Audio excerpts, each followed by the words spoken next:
You didn't come from a fairy tale. You came from Brownsville, Brooklyn, a concrete jungle where dreams went to die. Your apartment was a war zone, walls trembling with shouts, roaches outnumbering hope.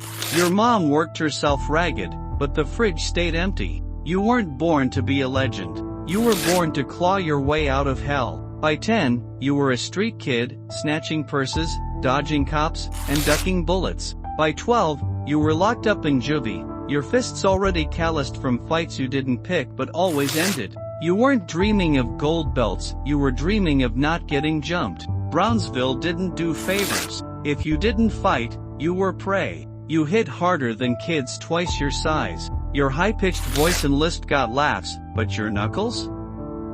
They got respect. You weren't chasing fame, you were chasing survival. Then Cuz D'Amato found you, an old-school trainer with a boxer's soul and a philosopher's eye. He saw a monster in a kid's frame. He didn't just teach you jabs and hooks, he gave you a reason to wake up. You didn't train to compete. You trained to annihilate, because that's all you had. You were supposed to be a statistic, another Brownsville kid, destined for a cell or a slap. But you stepped into the ring, and the world blinked. Your speed was freakish lightning in a heavyweight's body. Your power? Like a sledgehammer swung by God. You didn't spar, you demolished. People snickered at your voice, your cornrows, your shy mumbles off the mic, but you didn't flinch. You stared through them, ice cold as a shark's, already seeing their knockout in your head. You went pro at 18, no fanfare, no hype. Just a kid in faded trunks flattening grown men in seconds. Your bank account was a joke, your shoes had holes, but your belief? That was iron. Cuz was your rock, your father figure, whispering, you'll be the youngest heavyweight champ ever. You didn't argue. You believed. You fought in grimy gyms and half-empty halls, leaving opponents unconscious and crowds speechless. Each win was a brick in your myth. Then, in 1986, at 20, you faced Trevor Berbick for the WBC heavyweight title. You didn't just win, you erased him. 2 rounds, done. Youngest heavyweight champion ever. Here's why it sucks. You were a kid with a crown, and the world was already sharpening its knives. The world wasn't ready for you. You didn't fight, you hunted. By 22, you unified the heavyweight division, steamrolling Larry Holmes, Michael Spinks, and anyone dumb enough to sign the dotted line. Your punches weren't blows, they were warheads. Entire arenas froze when you walked out, draped in a towel, no robe, just menace. You talked wild, too. Lines about chewing souls and punching noses into brains. Half the world called you crazy, the other half built shrines to you. You weren't a boxer, you were a cultural earthquake. You lived like a rock star. Mansions, Ferraris, pet tigers, gold chains heavy enough to sink a ship. You spent millions like pocket change, $70,000 on a watch, $2 million on a bathtub. But here's why it sucks. You were a 22-year-old with no guardrails, surrounded by leeches. Promoters, managers, fake friends, they didn't love you. They loved your money. And you let them in. You trusted Don King, a guy who'd rob his own shadow. You swapped Cuz's wisdom for yes men and bad advice. Your empire was built on sand, and the tide was coming.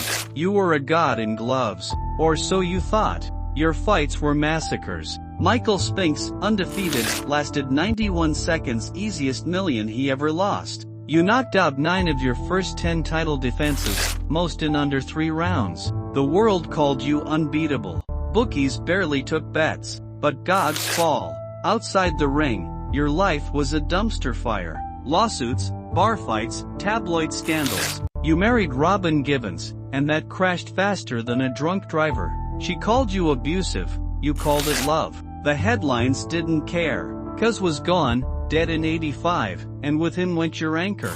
You ditched trainers for sycophants, discipline for parties.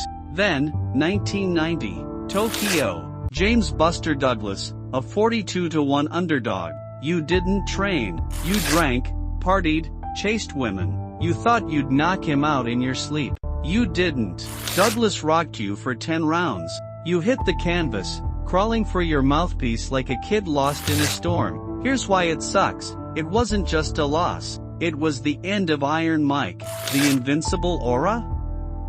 Shattered. You proved you could bleed, and the sharks smelled it. It got uglier. Way uglier. In '92, you went to prison. Rape conviction.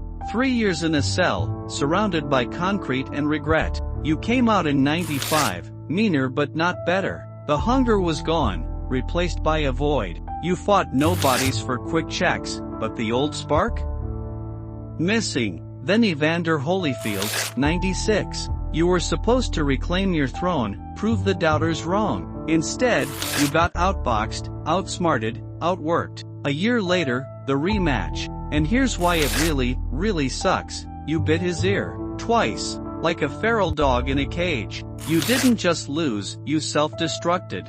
Suspended, fined, laughed at. You became a meme before the internet knew what memes were. The world didn't fear you anymore. They mocked you. Iron Mike was now Bite Mike. Your legacy wasn't knockouts, it was a gif of you chomping cartilage.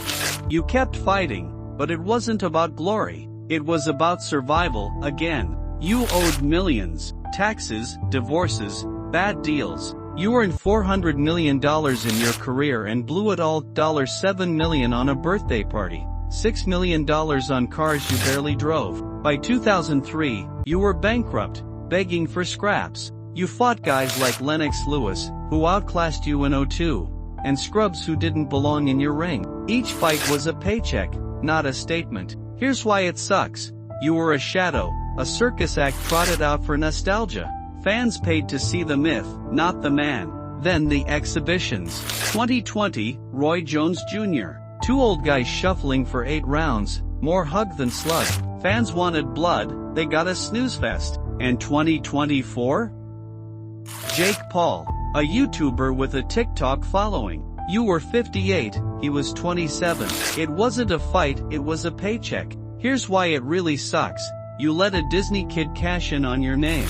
You tried to rewrite the script. You got sober, went to therapy, found God, or at least said you did. You did the Hangover cameos, started a podcast, sold weed branded with your face. You played the new Mike, grinning, wise, almost cuddly. But here's why it sucks. It felt like a con.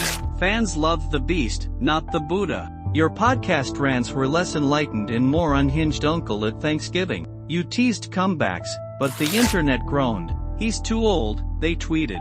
And that Jake Paul fight? A Netflix special that proved it. You moved like a tank in mud, throwing punches that missed by a mile. You weren't back. You were a relic, propped up for clicks and streams. The new Mike was just the old Mike with better PR. Now you're more brand than boxer. Your quotes fuel TikTok skits. Your knockouts live in YouTube loops. Your life is a neon sign flashing "Don't blow $400 million." You're a legend, but a broken one. Here's why it sucks. You built boxing's biggest brand, made heavyweights appointment viewing, turned fights into cultural events, but you couldn't build you. You're trapped, chasing relevance with bad deals and worse fights. That Jake Paul bout? It wasn't a comeback, it was a clown show. You're a 58-year-old legend letting influencers dunk on your legacy for clout. But you still train, still shadowbox in the mirror, still talk about the old Mike. Because you remember Brownsville, the hunger, the fear, the fire. And that's the real tragedy. You're chasing a version of you that's gone. Now they crown guys like Tyson Fury, Anthony Joshua, Alexander Usyk. They're slick, smart, rich. They talk trash, pose for Instagram, stay out of jail. But none of them move the needle like you did. None have your aura, your menace, your ability to make the world stop. When you fought, it was a global event. Today's champs? They're PPV filler. Here's why it sucks. You made boxing primal, electric, alive. But you didn't leave a blueprint. You left chaos. The sport's softer now, safer, duller. Your shadow looms, but no one fills it.